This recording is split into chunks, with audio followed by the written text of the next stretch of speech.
Welcome to SorWil Solutions, where we talk about what's going on in our community. I'm Joe Wilson, CEO of SorWil Technology Solutions. I'm here, as always, with Kathryn Hancock, our marketing director, and today our special guest is Midwest Horizons Marketing, Mike and Amanda Pearce. As always, I practice this because I always get this wrong. Welcome to our podcast. Thank you so much for being here. Thanks for having us. What is Midwest Horizons Marketing? It is a digital marketing company, which really not just digital, because we've done as much as car wraps and billboards and signs, but our main focus is digital marketing. So anything from text to TV and everything in between. Streaming TV is huge in this area. If you haven't launched into that section yet, I highly recommend it.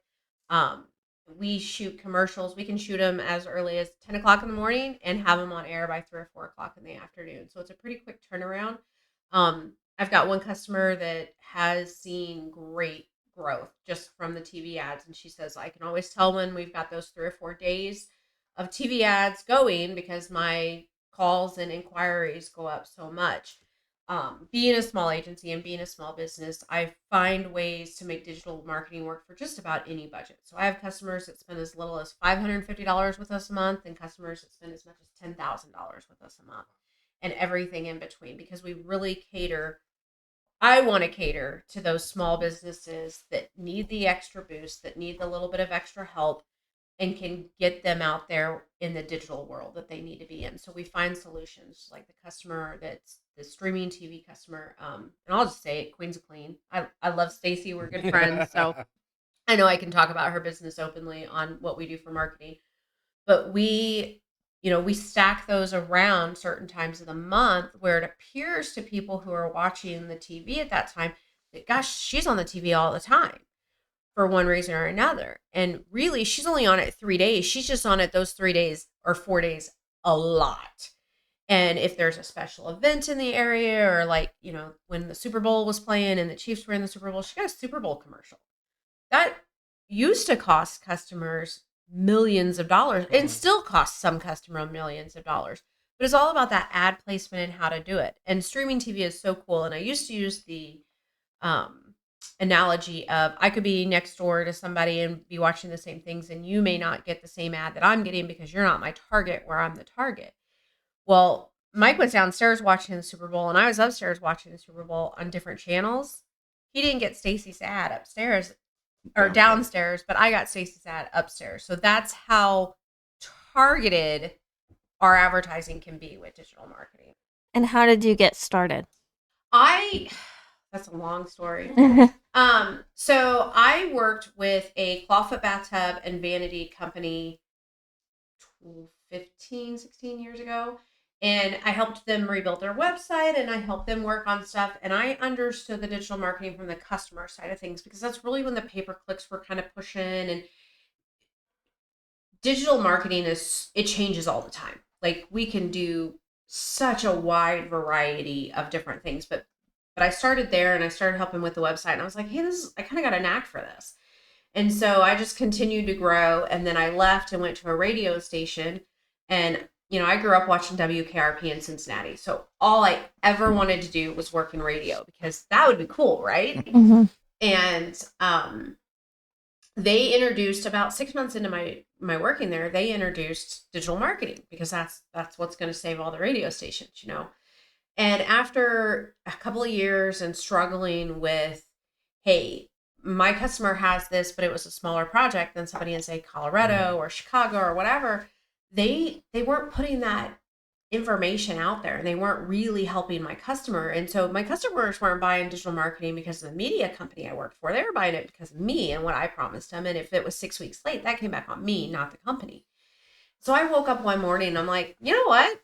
I can do this better. And I literally wrote my letter of resignation. I gave them a month to replace me so that, I gave them time to train everybody, and I just sat still. And my dad told me one time when I was little, if you can't start a service business with $500, you have no business starting a service business. And so on a 3x3 nightstand with less than $500 in savings, Midwest Horizons was born. My stepdaughters actually named the company probably 6 months or more before I actually did it. Because before you start a company, it's always in the back of your mind. You're always thinking about it. You're always like, oh, well, maybe one day or maybe sometime I'll do that. My goal was that first month to just make what I made at the media company. My husband at the time and we owned our farm. We had our vehicles paid off. There was no big debt. So if I failed, I could go work at Casey's, right? Like I just wanted to make what I made at the media company. And the first month I did that. Second month I did that. Third month I tripled that. And Oh, wow. by 6 months I hit 6 figures, and I got into doing some political advertising for some customers. And I built it far beyond a 3x3 nightstand. As you guys know, you've seen the growth just in the few months since I've been here in Leavenworth. Didn't quite go back when the divorce happened to a 3x3 nightstand, but it was a $7 table from the Goodwill that I worked on for a long time. And when Mike and I bought our house last summer, we wanted a house that we could have an office in the house, because I had always worked from home for the last 10 or 15 years, and I really wanted to keep that. And when Mike retired from the Army, it got increasingly a struggle maybe for him of not going to the office every day. And we're pretty in tune with each other. And I could see that. And so I kind of started opening up, thinking about an office. And then Stacy and Teresa worked on me a little bit about, hey, you really need to do it. And I think I even texted you and I'm like, Joe, what do you think? Just as another business person, what do you think about me having an office? And you were like, yeah, I think you need one. And so the adventure set out for us to look for an office, and we found one. We're down on 4th Street now, in the Brick. It's called the Brick. It's across the street from the courthouse, and it's a vintage hardwood floor, gorgeous building that McKee Properties has really put a lot of time and effort into remodeling and making it beautiful. But I don't work from home anymore most of the time. That's a lie. That is such a lie. You will still find me at the house more than you will find me at the office. I think I've spent maybe 5 hours in the office in the month that we've been in an actual office building. But I also, I'm on the go a lot, and I've got customers, and I've got, we've got all these things that need to happen. And but Mike goes and he likes it, and it works for him, so it works for us. Get and more done there. He's kind of taken on more the administration role and let me do the creative and the customer and stuff, because while I'm really good at finding the perfect budget for a customer and really good about finding what works and what products the customers need, I really am bad at the paperwork. Like, it's all here. It's all in my mind. You can ask me a customer I had 5 years ago when I first was kind of doing it on this side, and I could tell you all about all this stuff, but I couldn't tell you if it's on paper anywhere or not. So It's hot. it's not. Yeah, it's No. not. So we got involved with you originally. Kathryn had gotten involved with you Through the chamber Through at the her chamber. ribbon cutting during my campaign and that. when I was running for county commissioner. Yep. And you actually did some commercials for us, which thank you very much. you're welcome. We got to see those commercials. Talk a little bit about the political process, and yeah, you did a lot for a few of us during that Richard campaign. Paz, did. Amy Bateman. Yeah. Also worked with clients outside of this area. Mhm. So our biggest one was a congressman that beat Sarah Palin in the race 2 years ago. Okay. So get a little bragging rights there. So political advertising is a monster all on its own. One of the things I have prided myself in is I won't get ugly. We never, when the political season got so ugly there towards the end, and that was one thing I told Kat right from the get-go, I won't get ugly. We'll put out facts, we'll put out things, but ugly is not where I want to go, because it's just not who I am. And so we can do all kinds of cool things with political advertising. You guys did TV. We did a lot of TV with the streaming TV with Paz and Bateman as well. And even, I don't think we did streaming with Pittman, but we did come in kind of at the end and do some Facebook stuff for Jeff and work on, getting that little push. But one thing, all of you lost. I think it was just the temperament of the election year and all of that. But when you look at what you guys spent compared to what the other guys that did win spent to win by such small margin. That says a lot. Mhm. Because there are some that spent 4, 5, 10 times as much as the others. And so that says a lot about who the people we represent are, because they've got to have a good heart. If it's a snake, I was approached the other day by somebody that said, "Oh, are you going to run so-and-so's new campaign?" And I'm like, "Nope, they play too dirty for me." And they're like, "Oh, well, it would be really good money." I'm not interested. I'm not interested in lying about people and dragging people through the mud and doing that. So there's enough of that goes on in this world. I'm not going to add to it.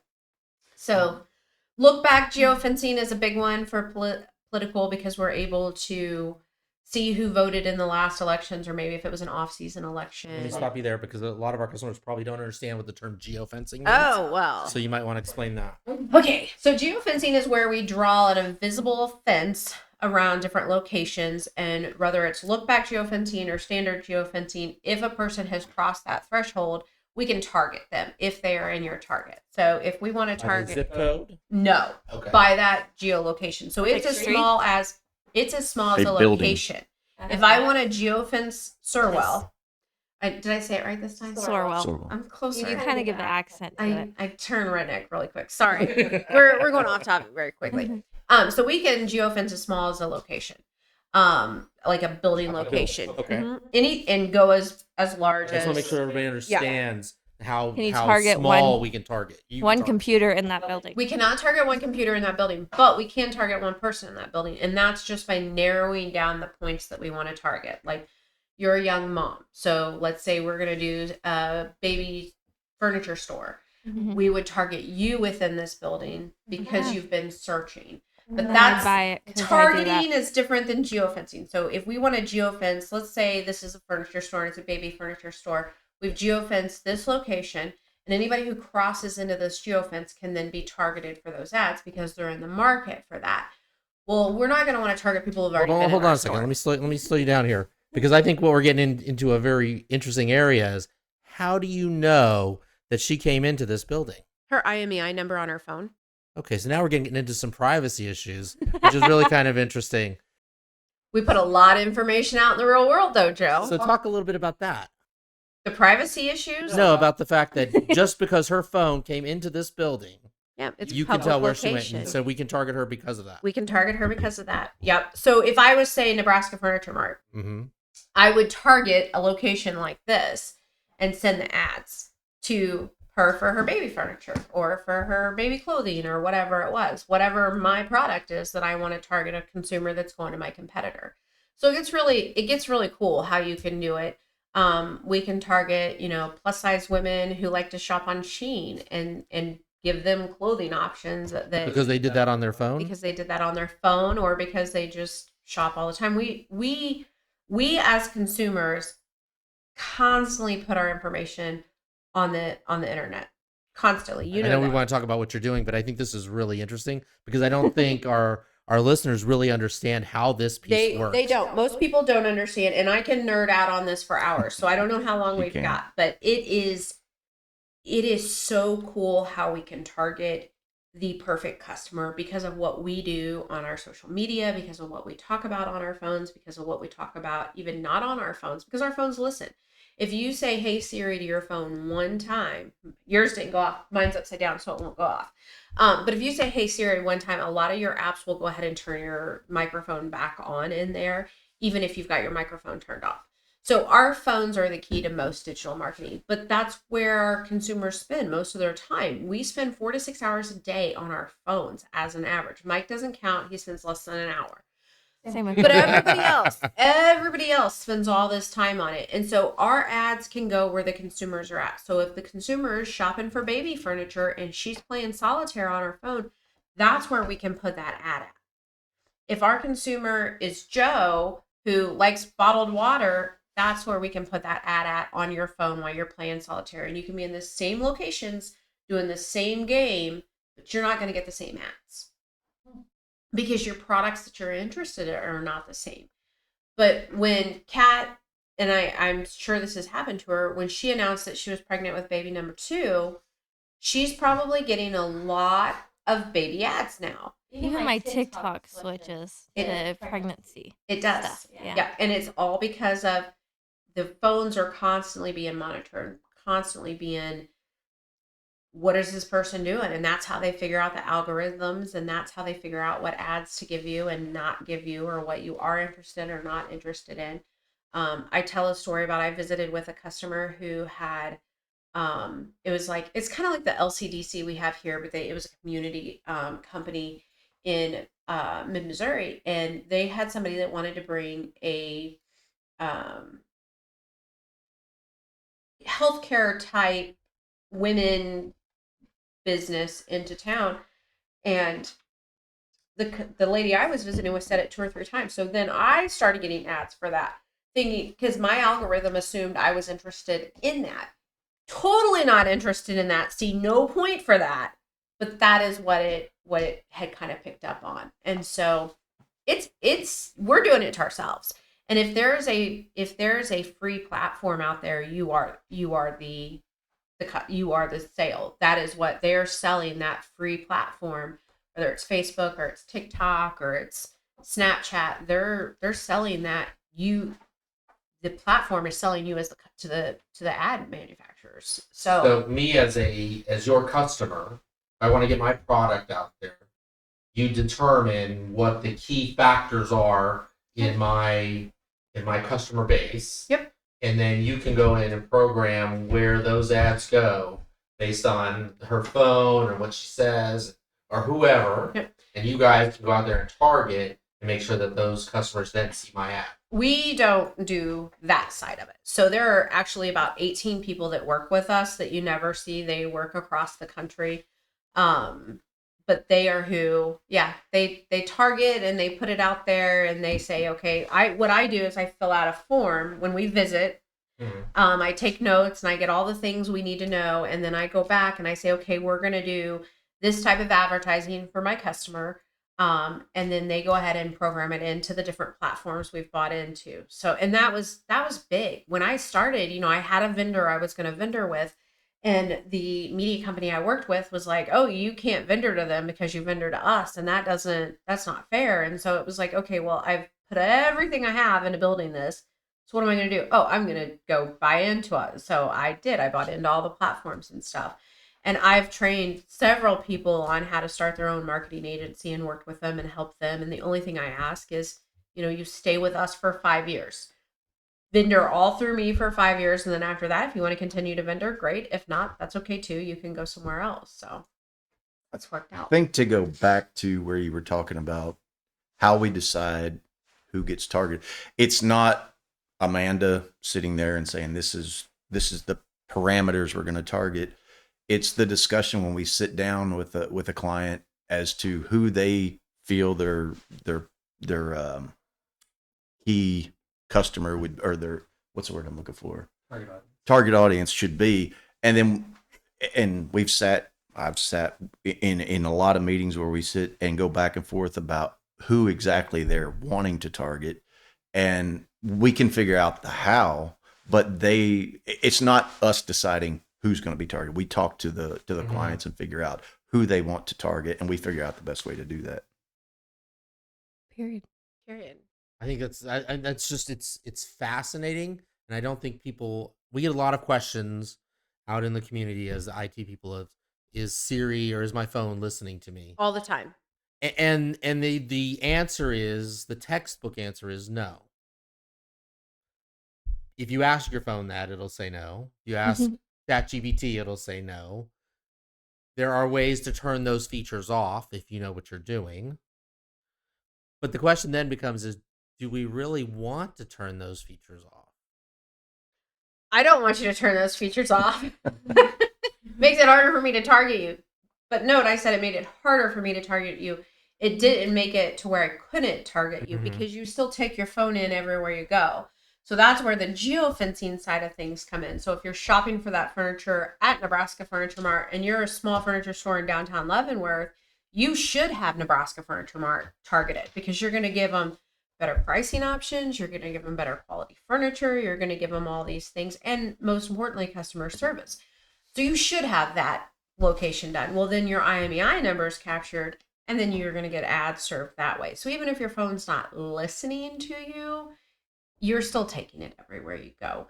And maybe your phone's not listening. You've got it all programmed, but Joe doesn't have his programmed. So you guys are going to sit there and talk, and you're friends, and you're gabbing, or you're on the phone and you're talking on the phone, and you're going to talk about certain things. And then your phone's going to know to give you those ads. And we can even target, because you guys we have a program where if you're our target, it trickles down to other people in your circle that may also be our target that don't know they want our product yet. So it is fascinating, and it is creepy. And I had a customer for a long time that when I would go visit with him, he oddly was also special forces and then went back as a contractor.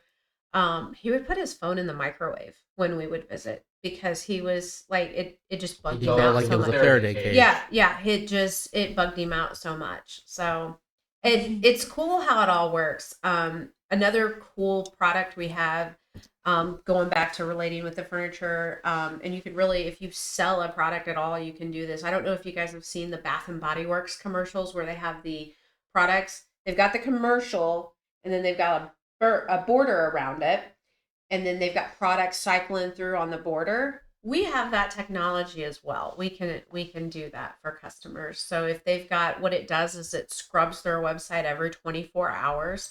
And if it's got an active product on that website, then that can flash through to the customer who's in need of the Kubota tractor or the whatever it is.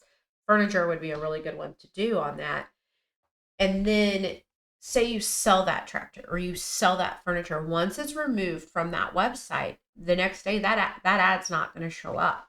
We can target down to, you want a purple juke and you want a white juke. You're only going to see ads from us for a white juke, and you're only going to see ads for a purple juke. There's not going to be any cross on that.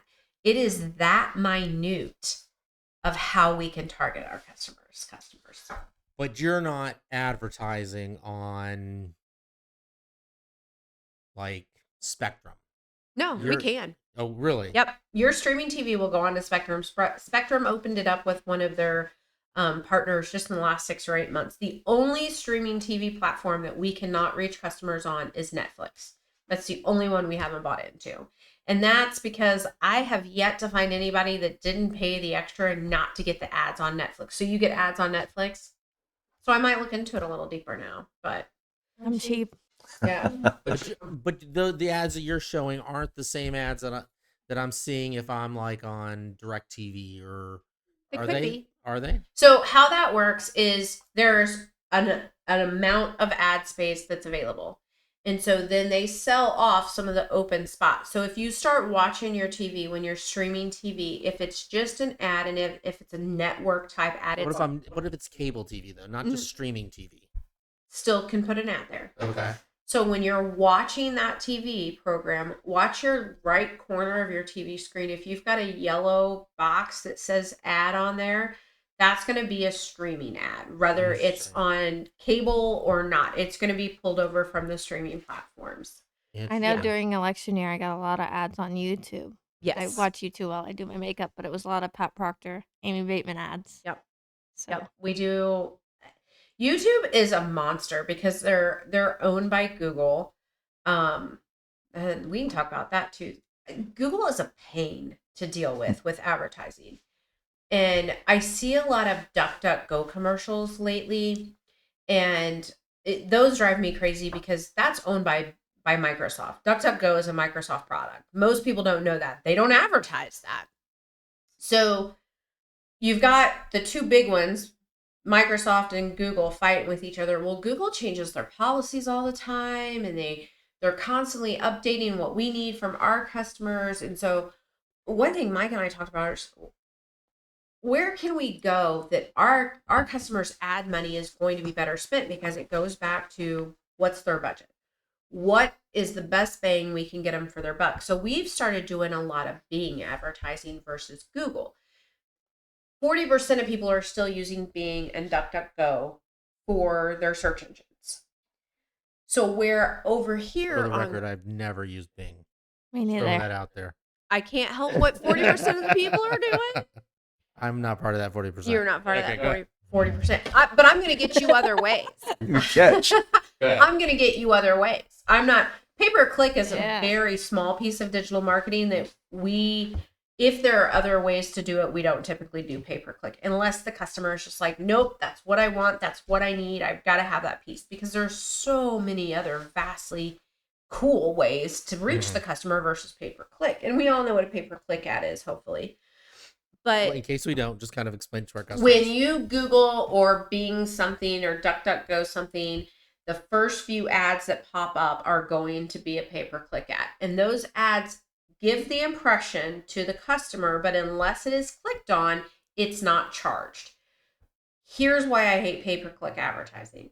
Because the same ad today on Google and somebody clicks on it, depending on who else is bidding against it, may cost you $4. And tomorrow it may cost you $45, depending on, again, who else is bidding on it. So it's not always the best bang for my customers' buck, because it may suck their $500 or $1,000 advertising budget down just like that, depending on what the product is. Attorneys are really high pay-per-click pricing. Roofing companies this time of year are really high pay-per-click pricing. So there's different aspects. On the flip side of that, if my customer's like, I really, really want pay-per-click advertising, Amanda, I really, really think we need it. Okay, do you trust me? Do you trust me to do my job? Well, yeah. Okay, I'm going to put you on Bing and on DuckDuckGo instead of putting you on Google, because everybody over here is fighting for that same ad space. And you may be against, let's say you're a roofing company or a fencing company. You may be this time of year fighting and paying $45 on Google for it, but I can get it for $4.50 over here. Well, this customer who I'm getting for $4.50, their money's just as good as money on Google. And so it allows us to give that next level of budget to our customers. They can still have their $500 or $1,000 pay-per-click advertising, but they're going to go a lot further with that 40% that's still using it versus the 60% that's not. So, and I'm not saying Google's going to be around forever. We're going to always work with Google. We're always going to be partners with them. We're always going to deal with them, but it doesn't mean I have to like it all the time. All the time. And I want to give my customers, and you know this from working with me, guys, my customer's budget in some days, much to Mike's disappointment, is more important than my budget. I will go above and beyond for the customer to have that success and have that piece that they need. And I know we worked together during the election season. We've worked together some post-election season and done some stuff for your business. But at the end of the day, I want you guys to succeed, because my business is not a success unless you guys are a success. Unless you can see, hey, I got an increase in phone calls after those TV ads, or after we sent the email marketing out, we got an increase of phone calls. And that's another beautiful thing we do is the email marketing. We can target people who have looked for a certain subject in 7 weeks, or in the last 7 days rather, and give our clients up to 10,000 active emails for people who are looking for stuff in their product line.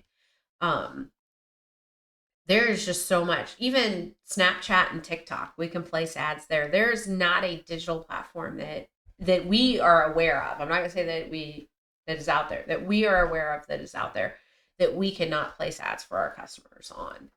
So kind of remind our customers, where can we find you? What's the best way to get a hold of you? They should do email marketing or digital marketing right now. Obviously you guys have shown that, but Yeah. what's the best way to get a hold of you? They can stop by the office. They can give us a call. What's that number? That's a really good question, Joe. Ooh. My personal cell phone is 660-365-0387. I just recently got a 913 number, and I can never remember that. But And the website? MidwestHorizons.com. They can also reach us at Amanda@MidwestHorizons.com or Mike@MidwestHorizons.com. Okay. If you go on the website, you can even select schedule an appointment with us. Tell us what pieces and parts of marketing you want to talk about.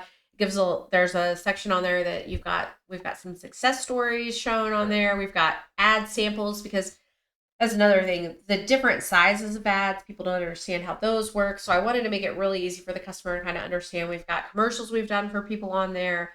I don't know. I think your guys' is even up there. We like to promote our partners as much as our partners promote us. I know the four of us team up quite a bit to co-sponsor stuff and work hard together. We did the state of the city address together Huge earlier success. this week, and it was great. And our phone number is 913-705-9057. And oh yeah, I didn't even mention we are a quality business award winner as well, which means we're in the top 95%. I was featured in women's magazine a few weeks ago. They're getting ready to do a feature, not the women's magazine, but there's a magazine getting ready to do a feature on Mike from coming from special forces and military background for 33 years and Wow. jumping into digital marketing. Thank you for your service. Very welcome. So he's, I don't think he's aware of that. That's news to him. Yeah. So, but we've been working with him. It's cool all the different avenues we have for our customers, and I love being a part of everybody that I work with, small business. I almost take the weight of the struggles that my customers have on my own shoulders and want to power through and bring it through. And so for the customers that have trusted us, like you guys and Stacy and Donnie and Kelly here locally, there's more to mention, but those are just our 3 that come to mind right offhand. I appreciate it. I appreciate you guys giving this girl you knew really nothing about before a chance to break into the Leavenworth area. We didn't even touch on it. For years of this, it's done a lot with small radio stations because that was kind of where my dream was. And now that I'm intertwined so heavily in Leavenworth, I really want to grow here and be here and help the small businesses in this area and the different community things, help grow them here. Actively involved in chamber and the historical society. I'm actually the vice president of the Leavenworth County Historical Society. Wow. And I have not even been here 2 years. So obviously I'm a go-getter. I want what I want. So no, I enjoy helping the ladies at the Historical Society and enjoy being a part of chamber and Women's division. and Rotary, although I'm a terrible Rotarian. Yeah, we missed you yesterday. Yeah. What else am I involved in? I feel like there's Everything. more. Yeah. Yeah. I feel like there's more that we get in. There is. You are an incredible person. I can't thank you enough what you did for my campaign, and just taking me under your wing and really trying to help me. I know we weren't as successful as we wanted to be, but it was just awesome getting to work with both of you, and I know you were really kind in what you charged us, and so I will always be grateful for that. We're going to switch gears here. There's a little piece we didn't talk about. So we're not throwing a monkey wrench into it, but we do a piece now that we call What's on Your Mind. It's kind of a lighthearted piece. It's a little bit of a, what are you thinking about? And we'll start with Kathryn because we always start with Kathryn. But Kathryn, what's on your mind right now? There's so many events going on. Uh-huh. I don't know if it's April or May or what, but we have the Night of the Hope Gala coming up. We have Night at the Races for CASA coming up. We have the meat raffle for the Leavenworth Education Foundation coming up. There's just so many things that go on this time of year, and I didn't realize it. Yeah, it just came from the Deer Ridge Estates where we were scoping out the IT for CASA at the for the Night of the Races. On my mind, though, is AI. I just did an AI presentation at Rotary 2 weeks ago, but I bought Solo glasses. Oh, yes. They're the AI glasses. I was going to bring them in. Unfortunately, I was super disappointed in them. I bought them because I thought they integrated with ChatGPT. ChatGPT now has the function where it can see the world.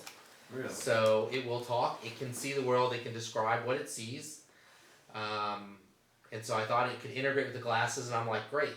What could first responders do if, they layer their experience with, these glasses that can also see the world, or firemen or, whoever. And, it's these great ideas, but unfortunately did not work like that at all. Very wonky. So very, very disappointed in that. So if anybody has the idea of how we can make this work, I would like to get involved because I think this is a great idea that I want to make happen. Mike, we're going to go with you. What's on your mind right now? Well, you brought up AI. My background being military since 1988 in business, I'm trying to learn AI. Oh, okay. Figure out how to help the business be more effective. So that's interesting. Quite honestly, and what I've been spending a lot of my time lately doing is trying to figure out how the Chiefs are going to draft. We'll talk about your time off later then. But no, We talk about the Chiefs a lot here, just for the Yeah. record. well, we do at the house too. She's always telling me, they just traded this person or whatever. But no, the things on my mind really are learning every day, trying to figure out more about SEO and marketing and how AI, we can use that to better support our clients and things like that. So the platform that we build our websites on is durable.co Mhm. because it's all AI driven. And so it does the SEO for you in the background. So something that you guys might look into. We recommend it to all of our customers. We build a lot of websites within 2 hours because it gives you pictures that you can utilize right out of the box. And then you can just sub in your pictures as you take them. So just something to think about. I played with that. You didn't like it? I did. Well, Some She people did. hate She it, to didn't. be honest. I don't hate it.